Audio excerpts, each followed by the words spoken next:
And coming to, I spoke about the novel, you are a novelist, award-winning novelist. If you talk about your recently launched novel, The Maria's Room, tell us something about that, because when I was going through the contents, it's really amazing. The first part, just one word, walk and talk and love. So tell us something about your book.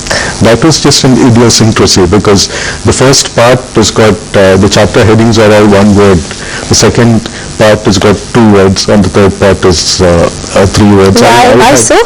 I'm an eccentric writer maybe. I look at the form a lot. So finally, after writing the thing, I go back, and when I start rewriting, I look at the form and I get these crazy ideas and I do that.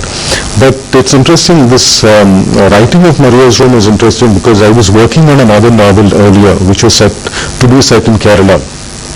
And at that point of time I went to Goa. And it was a completely different Goa altogether. It was rainy and it was gloomy. It was not the sunny beaches that you normally associate with travel brochures and things like that.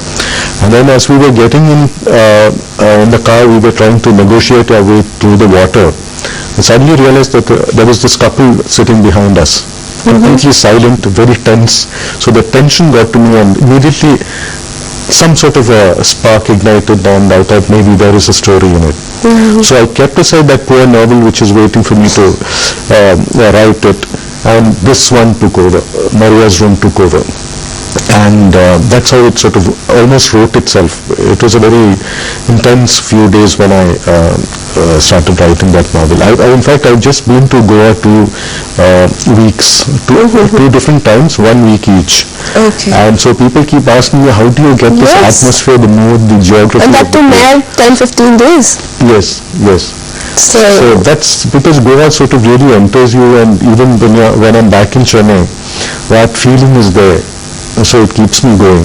So we can say in your case the things or the writings can get a bit like a chess game, like where if you're writing one novel, you may pop onto the other novel, then some thought about the place can come, then some thought about writings can come, so it can all mismatch and can all club together, then going this way, then turning your way, it can all happen. I think it's also a bit of a convenient thing, because you have a writer's block maybe where you're writing a novel, because it's a long thing and you're working with different characters. So if you have a writer's block, what you do is, if you can go into a different thing altogether, which is like a play or a short story, which has got different contours, different framework and things like that, or a poem, then you can finish that and then come back to your novel fresh. Is it? Yes, because when you're writing a novel, you can get pretty dicey. You may get sick of your writing. But doesn't the links get dragged because something else is popping in? It's a totally different thing altogether. So it's like going into a different area altogether, so you refresh yourself with that. It's kind of a break, we can say. It is a break.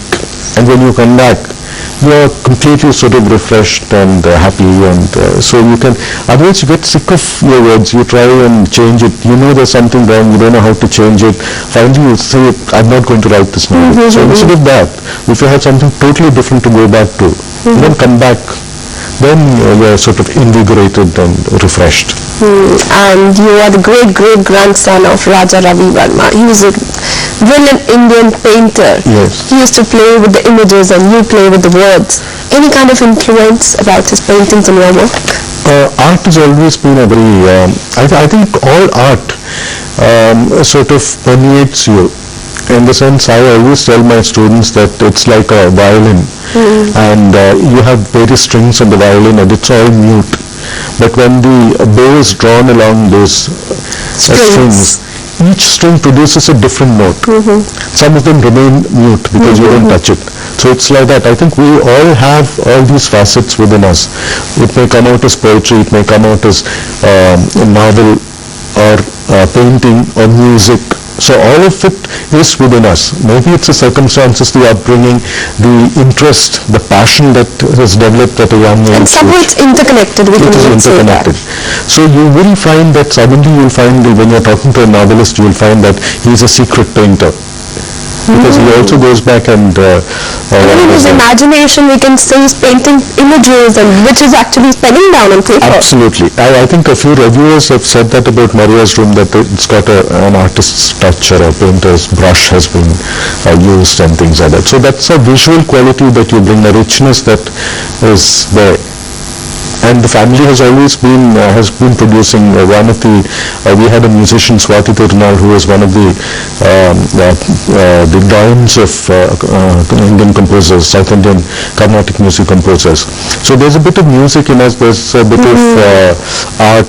I think that's something which we should be grateful for, this present generation, that we've got this from those people. So we can say the legacy is bringing out a bit of music, bit of art, bit of writing. Yeah. Where we spoke about the writing. Time for a short break. We'll be talking about his plays writing, and above all the award-winning plays. Time for a short break. Don't go anywhere. Keep watching Outside.